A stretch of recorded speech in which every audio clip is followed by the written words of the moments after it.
Brad Allen, what's up? Hey man, how are you? Good. How are you? Doing well. Doing well. How's your summer kicked off here, man? It's been busy but good. Yeah. Yep. I saw you had the boat out.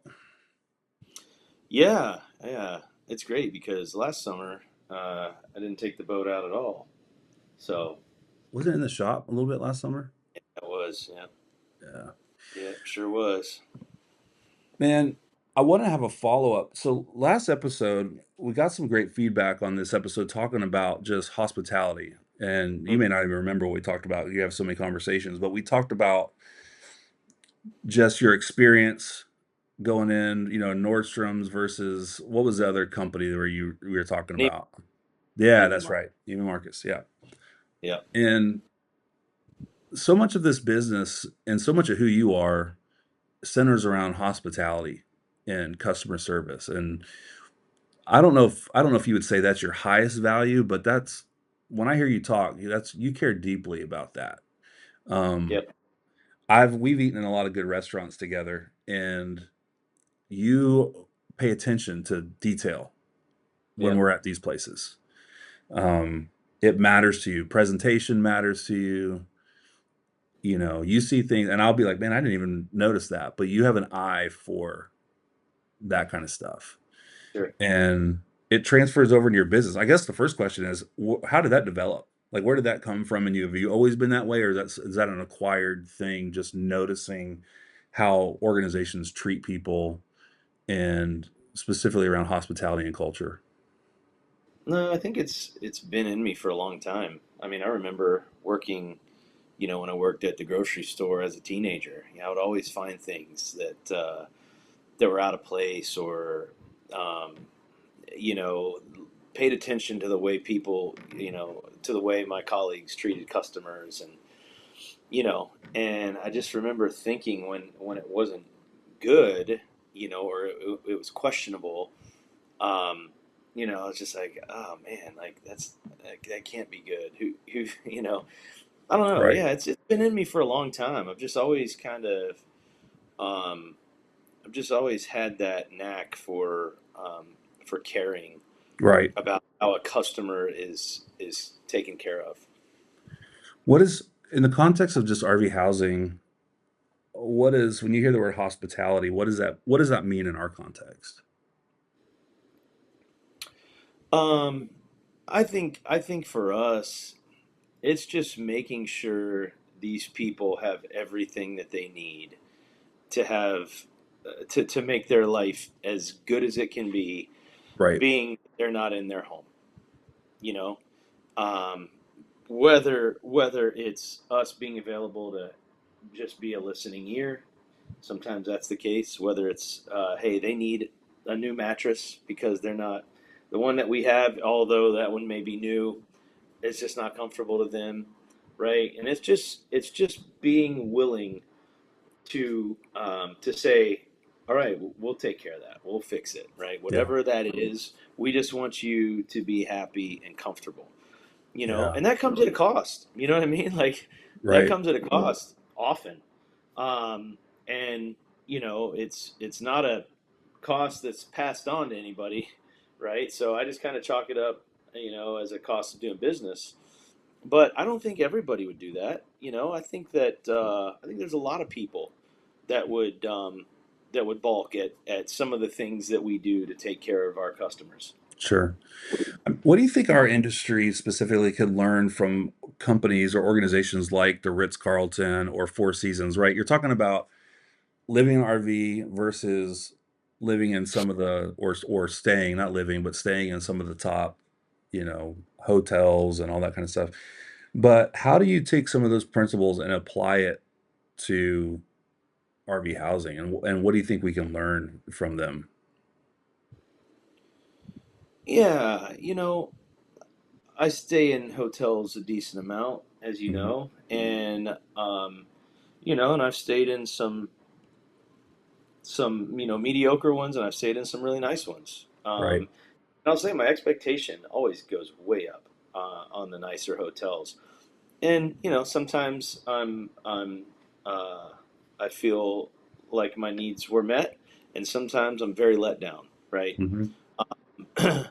But as it pertains to us, kind of comparing to that, we just want to give them, I kind of liken it to a hotel. We want to give them a hotel experience. We're just not there, right? So it's going to be on the phone, whether it's Hmm. on a call or video.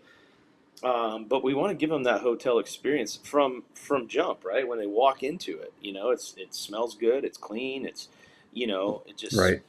feels fresh and feels comfortable, and really we want it, it feels like home. Um, Yeah. and and so I think more people are being are much more uh, just kind of in tune to being on their property and wanting that. Whereas, a hotel, obviously you're kind of stuck in the box. But at least with this, you're on site and you Yeah. have room on your property and all those things, which you obviously know. Yeah. How does this transfer over to like even training our team to really think like hospitality professionals and not just housing vendors? How does this transfer to the team you lead? So, um, I think because we're empathizing, right? I think Hmm. we do a really good job of putting ourselves in their shoes. Um, and I think that as long as we do that, it's more than just a job. Whereas some people could see it just as a job. They're clocking in, right? In at 9 a.m., done at 5 p.m. They're doing their job, saying all the right things,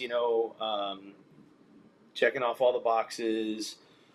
But with us and, as a staff, we're just locked in to their situation, and we empathize, man. And it makes a huge difference. I don't think that we could afford to have somebody on our team that just clocked in, clocked out, right? They Right. may do a phenomenal job on the computer side, right? And Right. you know, back end, but when it comes to dealing with these people who have, dealt with devastation, we have to be able to be personable and to help them feel like we really care. And I Yeah. don't think that's something you can really fake, because these people are some of them are at the bottom of the barrel, man. And Yeah. and so I think they would see through that stuff. Yeah. Uh, Yeah, that's good. Yeah, it definitely wouldn't fit our culture otherwise. I mean, that's for sure. Like no, the clocking out thing, it just doesn't. And because needs don't work on a 9 to 5 schedule. Sometimes these needs pop up in the evenings or weekends, and we have to be able to yeah, respond. And sometimes it's how we respond in like small ways, small gestures. And that's one of the things I noticed about some of the brands that we love the most. We talked a little bit about that last time, some of the brands that we like, but you go to these, whether it's a nice hotel or any nice experience, they've paid attention to small gestures, small details, and usually that's the stuff that you remember. I mean, Disney historically has been good at this, like really little small things that they notice, and it makes someone. It's the thing that people talk about later. This experience. What kind of small gestures or examples of those can we do specifically for our stressed out policyholders? They're freaking out. You know, they could be in even some trauma. I mean, it's just a lot of stuff going on. What are some of the small things that we can do that makes a difference in their experience? yeah. So, um, I think first of all, what is your first impression? Hmm. What is when we pull up on site, right? What is the first impression? Like, um, get out of the truck, you're meeting them, right? Yeah. What demeanor? I'm so big on first impressions, man. I mean, you can't mess that up. Yep. A lot of people don't pay attention to it so much, but man, when you get it right, people notice. That's right. That's right. Um, but it's things like that. It's putting a rug out before we walk into the trailer, right? Putting a rug down. It's almost like that, like putting like those things over your shoes, like some companies will do for Yeah. like, Or like a white glove surface type yeah, like thing. what, Yeah. yeah. Yeah, exactly, exactly. It's it's keeping everything clean as you're doing stuff, right? It's maybe one more sweep out before we at the end when we've kind of done an orientation, right? Like it's just all these little things that people pay attention to, Yeah. you know. And we're always looking at that stuff, and we're always adding. It's like, I think we need to do this. Or we learn something the hard way, and it's like, oh man, we just got somebody that wasn't a big fan of this, and so I'm like, well, you always have a decision. Do we need to change it, um, or not? And you know, yeah, we decide, yeah, we need to change that up because we think it'll be better. So Yeah. there's just so many little things and nuances that we're always looking at to try to make sure our experience can be better. Because I always believe that the experience can be better. There's always Mhm. something you can do to make it better. One thing I've noticed too that makes a big difference, and I've heard you talk about this quite a bit, is sometimes it can just be taking an extra 5 minutes on one of the initial calls and just human to human, just caring about Right. what they're going like, hey, before we jump into, all our questions, how are you? Like, how are you Hmm. doing? How are you holding up? Like, and just giving them a place to listen and vent a little bit. We're not trying to be therapists. We can't fix all their problems, but I think sometimes we can be one of the first people that actually care or ask about how they're doing. And man, some of these people just pour their heart out. I mean, they just Absolutely. absolutely tell you, Yeah. I mean, and I think that's a small way. I'm curious too, how does hospitality play out when it comes to um improving the reps experience as well? So we talked about the insured but how does that work in making the reps life easier and kind of rolling out the red carpet for them as well? Yeah. I mean, we're always going to try to do everything we can to make their lives easier. And a lot of times it's just about feedback, right? Just Mhm. asking their feedback. Or listening when they are talking about a certain situation and maybe how we handled something, or you know, and so it's just having an open line of communication, being willing to make changes, right? And that's something that we're very um, attuned to because we obviously exist for our clients, and so if there's something that we can do better, we're always going to listen to that. Yeah. Well, last question I wanted to kind of just to ping over to you when it comes to hospitality for the reps, talk a little bit about proactive communication and how that is a way, something that I've heard you stress. Our VP, he is big on this. He preaches this big time. And I'll be honest and say, when I was new to the company, I didn't fully understand. I didn't understand the business enough. And now that I've been around a little bit, I understand the importance. So we were even meeting with some partners a couple weeks ago, and they were joking about being away from their computer for even a couple hours and how that, like, they had to get back because it's like they Yep. were away from their email. So, like, talk about that as far as hospitality and just being proactive in our communication. Yeah, I think we always try to stay ahead of things. It's like we can kind of almost like we're seeing things happen before they actually happen, and that's great because because of how long we've been doing things, because of our knowledge of the industry and this, and the process and on-site housing and all of those things, right? It's allowed us to kind of squash issues before they actually happen, and then we're going to communicate that right to the reps. We may Hmm. reach out and say, hey, we had a conversation with the insured, and this is kind of how we're feeling about that conversation. They said a couple of things that kind of piqued our interest, and kind of took us back a little bit, and we're like, not sure really what to think of this, but here's our thoughts around it and what we think they're thinking, Hmm. right? And oftentimes we're right, and we can save them time, save both of us money, right? Save the insured headache, and so yeah, I think it's just making sure that we're listening really well, and because we have done this for so long, we just kind of know all of them are different, right? Every placement we do is different. However, so many situations are the same, and Yeah. so many insureds are kind of thinking the same things, right?